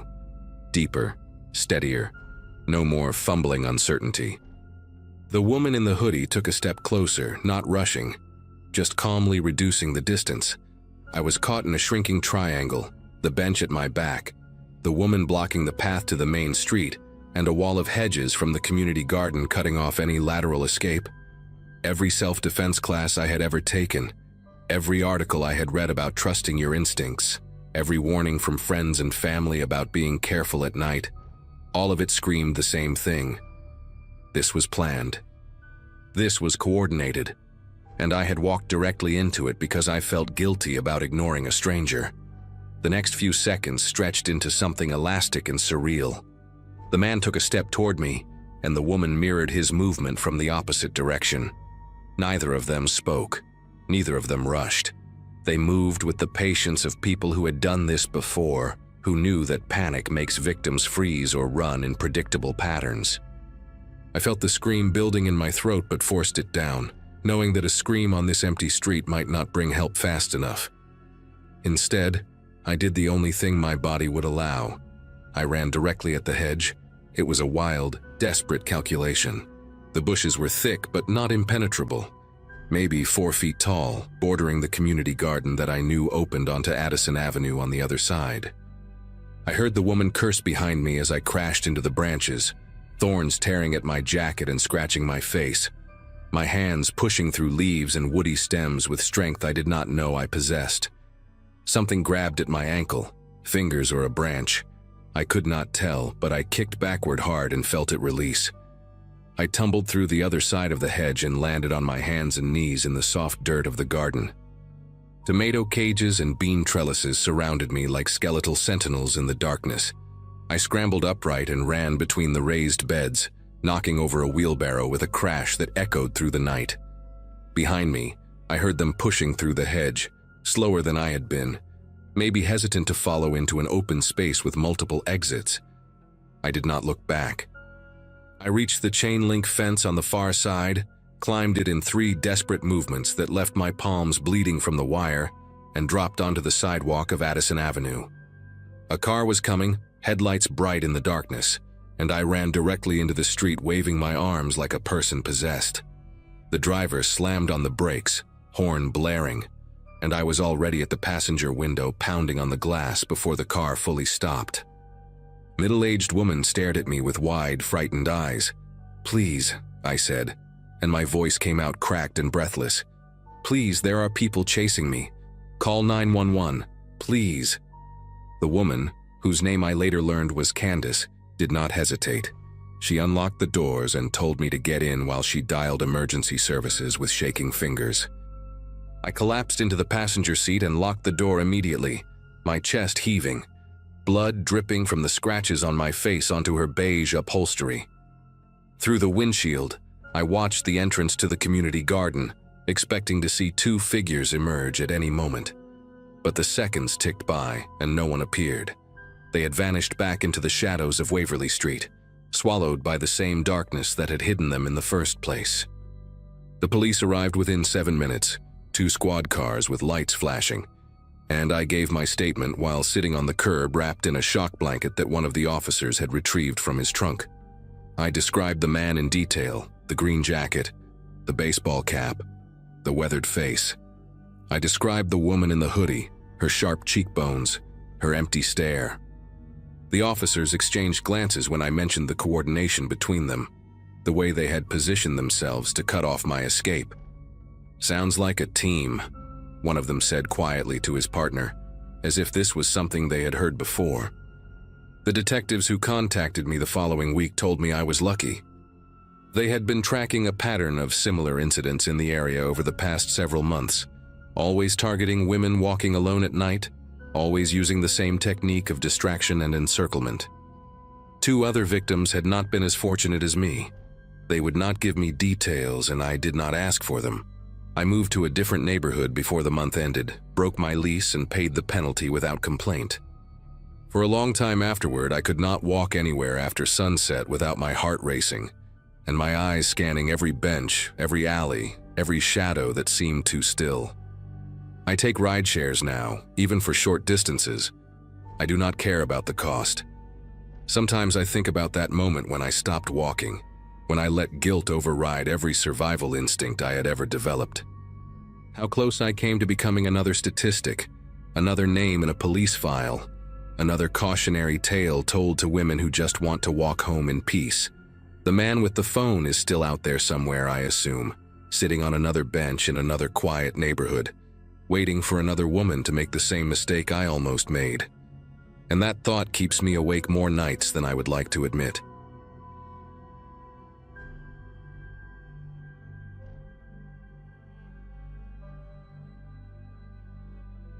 A stretch of empty highway late at night isn't usually where people expect anything meaningful to happen, but for me, it had become a second home.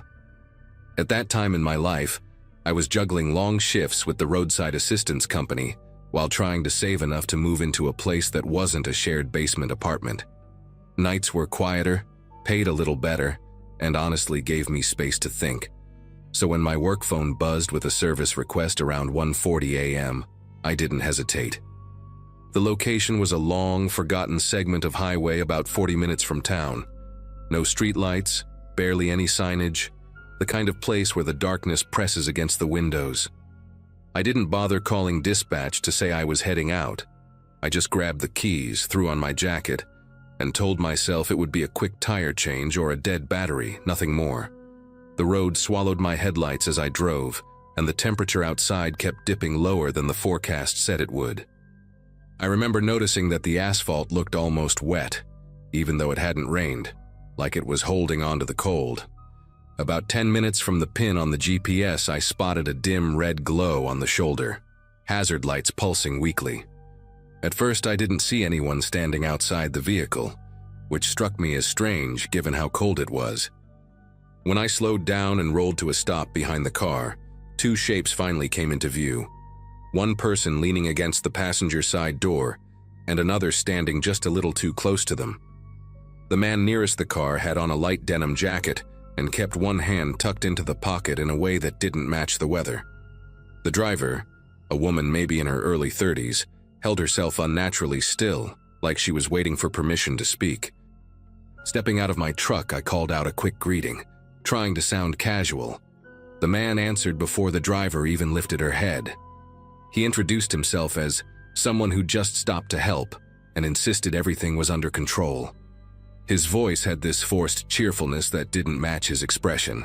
His jaw was clenched tight, and he kept his eyes on me as if calculating something. The driver finally looked up, but only for a second, and it was the briefest glance, just enough for me to notice the way her hand twitched near her thigh. When the man shifted his stance, she made the smallest motion behind his back, a quick flick of her fingers toward me, almost like she was signaling without wanting him to see.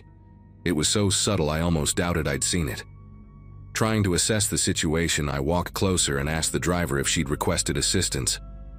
The man answered again, louder this time, saying she had a flat tire and he was just about to take care of it.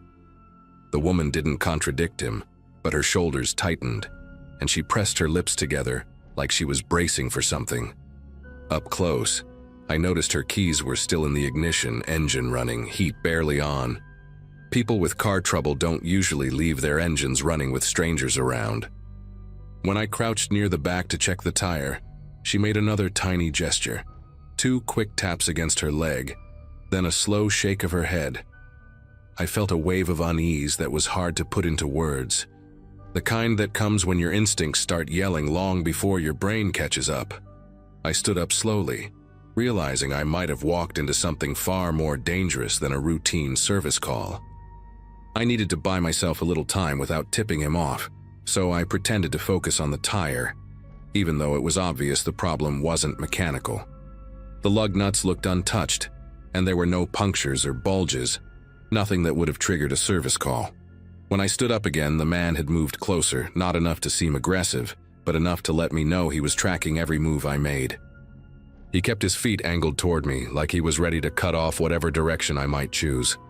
The woman kept her gaze lowered, but every so often her eyes flicked up toward me with this desperate urgency, the kind you recognize instantly, even if no one says a word. It hit me then that coming out here alone without notifying dispatch had been a real mistake, one I couldn't undo now. I asked the man directly how long he'd been there, hoping to read his reaction. His answer came too fast, like he'd rehearsed it. "Just a few minutes," he said, though the condensation on his jacket sleeve suggested otherwise. Then he added, almost as an afterthought, "She seemed nervous out here by herself." His eyes didn't match the tone he was trying to use. They were sharp, alert, watching for any shift in my posture. The woman swallowed hard and adjusted her coat with tiny, shaky movements.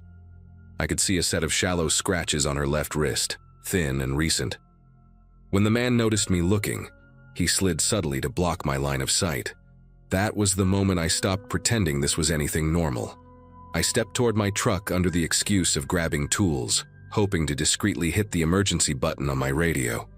But halfway there, I heard gravel shift behind me. He'd followed, staying just close enough to make sure he could see what I was doing. My truck's cab light flicked on when I opened the door, and that seemed to agitate him.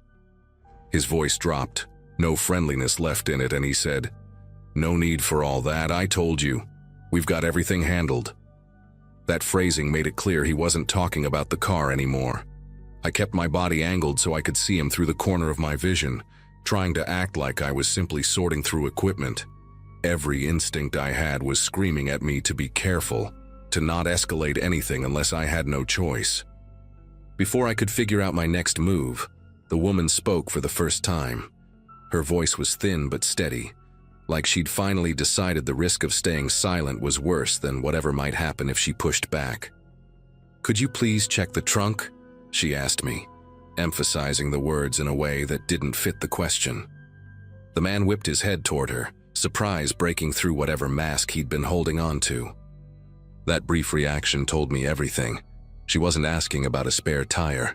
She was trying to carve out an opportunity, any opportunity, for one of us to break whatever hold he had on the situation.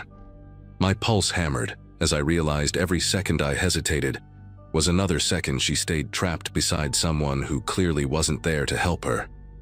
The trunk request gave me a narrow opening, so I nodded and walked toward the back of the car. The man hesitated before following, and that hesitation alone told me he didn't want me near it. The woman stepped slightly to the side, positioning herself closer to my truck than before, like she was aligning her escape route in advance. As I reached the trunk, I deliberately slowed down, pretending to fumble with the latch while angling my body so I could see both of them in the reflection of the rear window. The man hovered behind me, too close again, arms stiff at his sides. "There's nothing back there," he insisted, but there was a sharpness to his voice now, a raw edge that replaced his earlier forced calm. I lifted the trunk anyway, even though I expected resistance. To my surprise, he allowed it, but his jaw tightened like he was waiting for a reason to intervene. Inside the trunk, everything was too clean. No tools, no luggage, not even a spare tire. A total empty shell except for a single bright blue windbreaker folded neatly in the corner. Most people driving that late at night have something back there. Jumper cables, old blankets, grocery bags, anything. The emptiness itself felt wrong. When I turned back toward the woman, she made a small motion with her elbow toward the man, almost like she was trying to tell me without words that the danger wasn't in the trunk at all. It was the person standing beside her. Her breathing had shifted, quiet but uneven, like she was trying to hold herself together. That was when I realized she'd positioned herself just a few steps from my truck's passenger door. She was calculating too. The man suddenly stepped between us and slammed the trunk shut with more force than necessary. "I told you, there's nothing there," he said, tone sharper now. The hollow thud echoed across the empty highway. He squared his shoulders toward me, and there was no attempt at friendliness left, no pretense. His eyes were locked on mine, and the tension rolling off him felt heavy enough to cut through the cold night air. I made sure my hands stayed visible and raised them slightly, not in surrender, but in a way that signaled I wasn't looking for trouble. Behind him, the woman shifted her weight from one foot to the other, ready for a cue, either from me or from whatever unpredictable move he might make next. I knew I had one shot to get both of us out of there without something irreversible happening. My radio wasn't an option with him shadowing my every move, and my phone was buried in my jacket, so I spoke clearly, forcing a steadiness into my voice I wasn't fully feeling.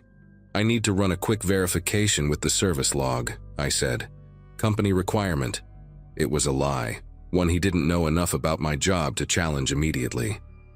Before he could respond, I called out to the woman, "Can you hand me your ID real quick?" Emphasizing hand me in a way I hoped she'd catch. She reacted instantly, stepping toward my truck instead of toward me. The man realized what was happening half a second too late and lunged, not at her, but at me, as if stopping me was the only thing that mattered. That split second became the only window she needed. She yanked open my truck's passenger door and dove inside, slamming it shut just as the man's shoulder collided with mine. The impact wasn't enough to knock me over, but it forced me a step back, and that tiny bit of space became my advantage. I didn't swing or shove him. I just moved out of his reach, putting the length of the truck between us. He rounded the front like he planned to block her in, but she was faster. I heard the click of the lock button, and then the metallic thud of her sliding across the seat to grab the driver's side latch from inside. I threw myself toward the door before he could reach it, and by pure luck we pulled at opposite sides of the handle at the same time. The door cracked open just wide enough for me to wedge my shoulder in and slip into the cab. She shoved my keys into my hand with this urgent determination, like she'd been waiting for this exact moment. The man grabbed the doorframe before I could pull it shut, his fingers hooking over the metal. His face was inches from the gap, expression stripped down to something cold and deliberate. He didn't say a word, not a threat, not a demand, just stared at us like we'd interrupted something he fully intended to finish. I turned the key in the ignition with one hand and used my other forearm to force the door inward, pinning his fingers between the frame and the hinge. He jerked back with a sharp grunt, and that was the only break we needed. I slammed the door shut, threw the truck into drive, and hit the gas so hard the tires skidded before catching traction. The woman pressed herself against the seat, breathing hard, her eyes darting back toward the shrinking figure on the roadside as the headlights stretched his shadow across the asphalt. We didn't speak for a full minute. The highway ahead felt endless, the kind of straight dark road where distance has no meaning. Her hands were clenched around the fabric of that bright blue windbreaker from the trunk, a detail I hadn't even seen her grab. When she finally spoke, her voice trembled only on the first word. She told me she'd pulled over because her engine light came on, and the man had arrived almost immediately, too quickly to be coincidence. He'd insisted on helping, then taken her keys straight from the ignition before she could react. Every attempt she made to step away from him had been met with a firmer tone, a closer stance, a quiet pressure that kept her from running. She hadn't known what he wanted, only that he wasn't letting her leave. Her gestures toward me were the only signals she thought she could risk. I drove her straight to the nearest gas station with lights and security cameras, not stopping until we were in a place that felt safe enough for both of us to breathe normally again. From there, she called a relative to pick her up. I stayed with her until they arrived, then reported everything to dispatch and the county sheriff. When officers checked the location an hour later, neither the man nor her car was there. No footprints, no tire tracks, nothing except a small patch of disturbed gravel where we'd struggled at the door. To this day, I don't know who he was or what he planned to do, and I still think about the fact that I almost showed up too late. But one thing became crystal clear that night. Instincts aren't guesses, they're warnings, and ignoring them on a deserted highway in the middle of the night could have ended in a way neither of us could come back from.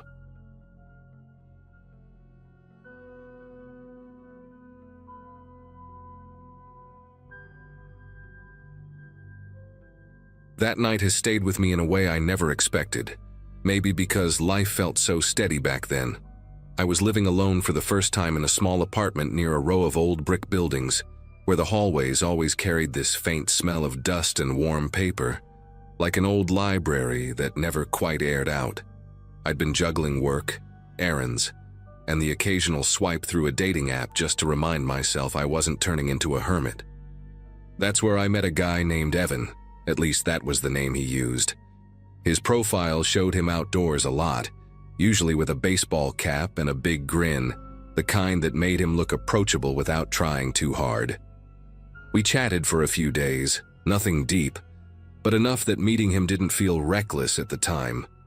He pushed a bit harder than I expected when it came to picking me up.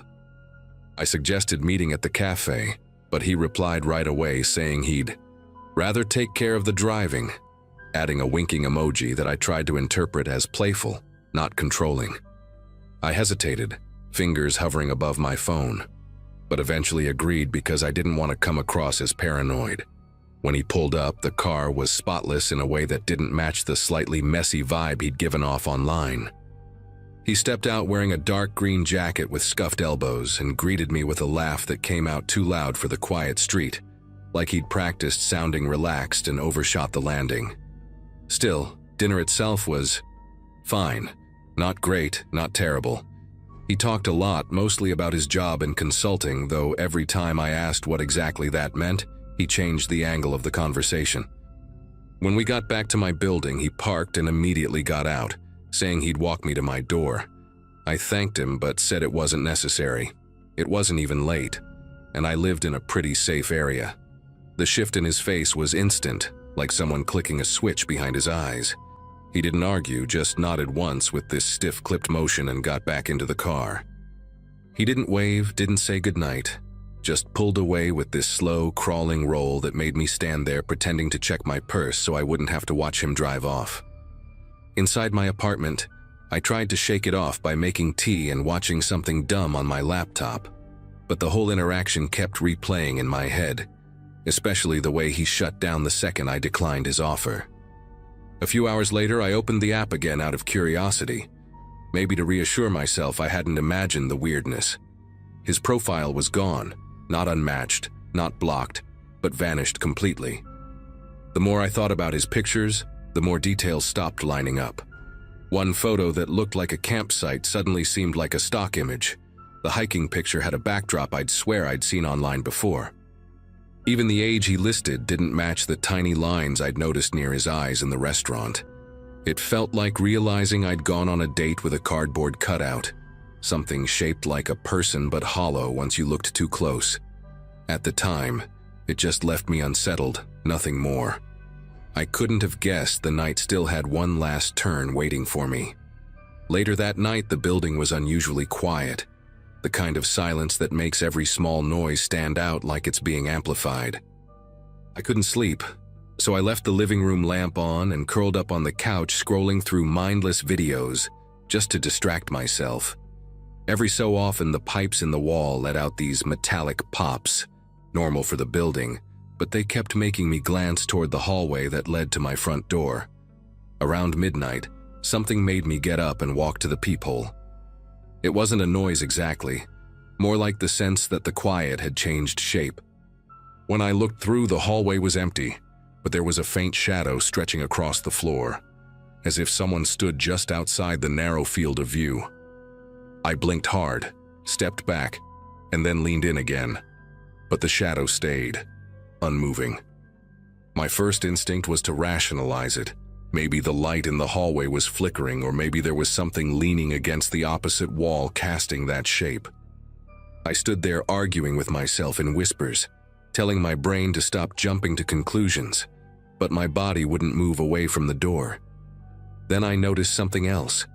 The air felt warmer near the peephole, like someone on the other side was standing close enough for their body heat to bleed through the wood. I rested my palm against the door for just a second and felt a faint vibration, rhythmic and subtle, like breathing. That's when the realization sank in that whoever or whatever was out there wasn't just passing through. They were waiting. I backed away slowly, keeping my eyes locked on the door. My apartment wasn't big, but suddenly it felt too open, with every lamp casting long, strange shadows across the walls.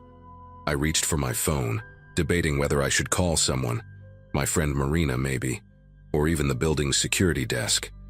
But the idea of saying it out loud made me feel ridiculous. I hadn't seen a face. I hadn't heard footsteps, just a shadow and warmth. I kept trying to convince myself I was overreacting to a bad date and a worse vibe. Still, I turned off the TV and stood in silence, listening to every creak of the old building like it was a message. That's when the doorknob moved. It didn't rattle or jerk like in movies. It rotated slowly, deliberate enough that I heard each tiny shift of metal, like someone testing it with patience. Like they already knew I lived alone and wanted to see if I'd forgotten to lock the deadbolt.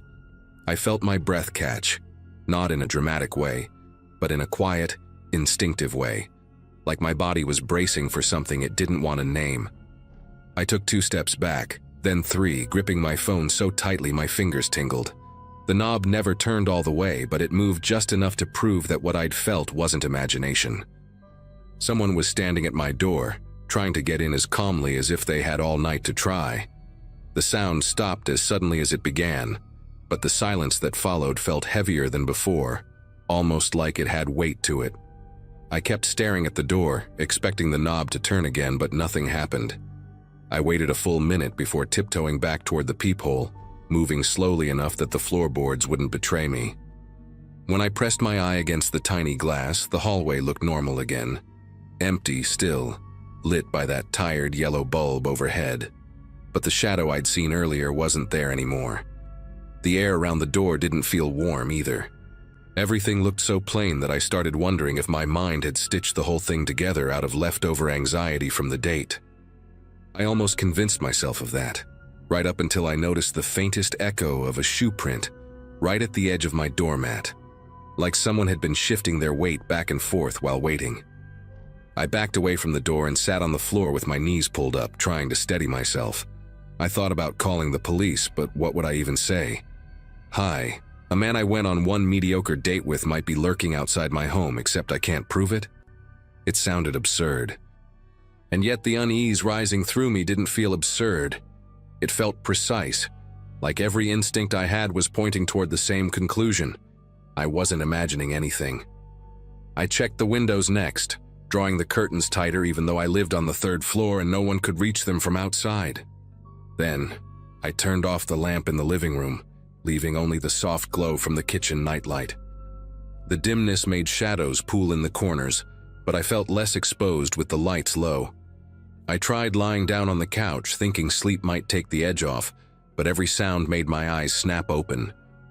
A distant elevator ding, the creak of another tenant's door. Even the hum of the refrigerator sounded sharper. Sometime around 1:30, I heard soft footsteps in the hallway, slow, evenly spaced, like someone pacing rather than heading toward a specific unit. They paused near my door, paused long enough that I covered my mouth with both hands to keep my breathing quiet. Then the steps continued a few paces and stopped again, right near the stairwell. Whoever it was didn't go down the stairs or toward the elevator. They just stood there, listening, waiting. The presence felt intentional, like I was the only reason they were lingering on my floor at all. I stayed frozen on the couch until the footsteps eventually faded, but I didn't dare check the peephole again. My phone battery hovered at 12%, and I kept it clutched in my hand just in case. Every scenario I could think of flashed through my mind, each one worse than the last. I kept replaying the shift in Evan's face when I refused to let him walk me to my door. The stiffness in his posture, the sudden quiet, the way he pulled away without a single word. All those strange gaps in his stories at dinner had felt mildly annoying at the time. Now they stacked together like mismatched puzzle pieces, forming a picture I didn't want to look at directly. Whoever he really was, he hadn't disappeared from that app because he got bored. Something about the timing made my skin prickle in a way I couldn't ignore anymore. By the time 3 a.m. crawled around, exhaustion started pulling at me, but I was too keyed up to close my eyes for more than a few seconds. I decided to sit at the small dining table facing the door, telling myself that keeping the door in sight would make me feel more in control. It didn't. Every so often, a faint thud came from somewhere in the building, pipes settling, a neighbor shifting in bed. Normal stuff. But in my head, each noise stretched into something deliberate.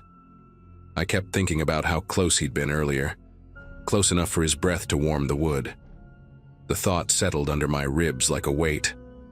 I kept rehearsing what I'd do if he tried the doorknob again, but every version of the plan fell apart somewhere in the middle. Around sunrise, the hallway finally brightened as the motion-sensitive lights flicked to a cooler white. I hesitated for a good 10 minutes before checking the peephole again. This time, the hallway was completely clear, no shadows, no stray noises, nothing suggesting someone had been standing there hours earlier trying to slip inside. A tiny part of me wondered if I'd overreacted after all, until I noticed a small piece of folded paper tucked under the corner of my door. My stomach tightened immediately. I stared at it through the peephole for so long that my vision blurred. When I finally cracked the door open just enough to pull it inside, the hallway remained silent.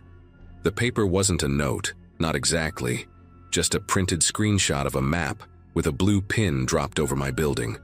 No message, no handwriting, just that. I didn't pack a bag.